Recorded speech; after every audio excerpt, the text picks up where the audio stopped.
A confrontation between San Antonio City Council members and now Mayor Ron Nirenberg is expected to take some kind of action later today. The tensions apparently grew out of a discussion on those CPS rebates for customers. District 1 Councilman Mario Bravo admits he, quote, lost his temper and, quote, said things that he regrets, end quote. Sources tell KSAT he confronted Councilwoman Ana Sandoval before his proposal to use the CPS revenue for climate-related projects failed. A confrontation that apparently left Sandoval in tears. A source tells KSAT that Bravo's comments were personal and, quote, a line was crossed, end quote. Tensions continued into the meeting when San Antonio City Attorney jumped in.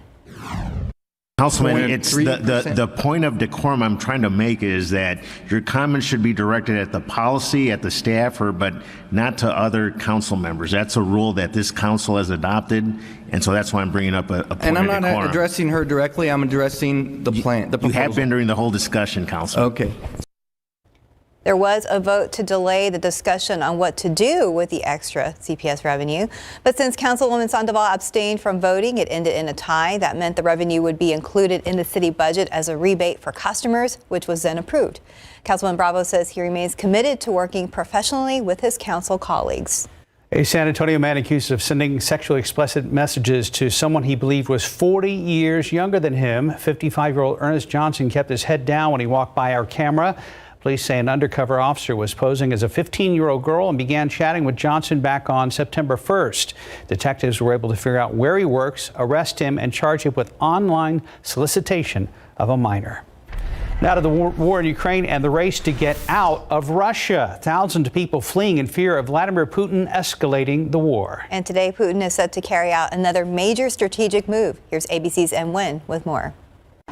This morning, inside Vladimir Putin's Russia, traffic is jammed at border crossings and crowds are packed at airports. One-way tickets selling out fast. Most of the faces of those fleeing the country are young men of military age. They're fleeing Putin's draft after he called up 300,000 reservists for the war in Ukraine. Think about what happened during the Vietnam War, what the draft did to the U.S. society and the turmoil it caused.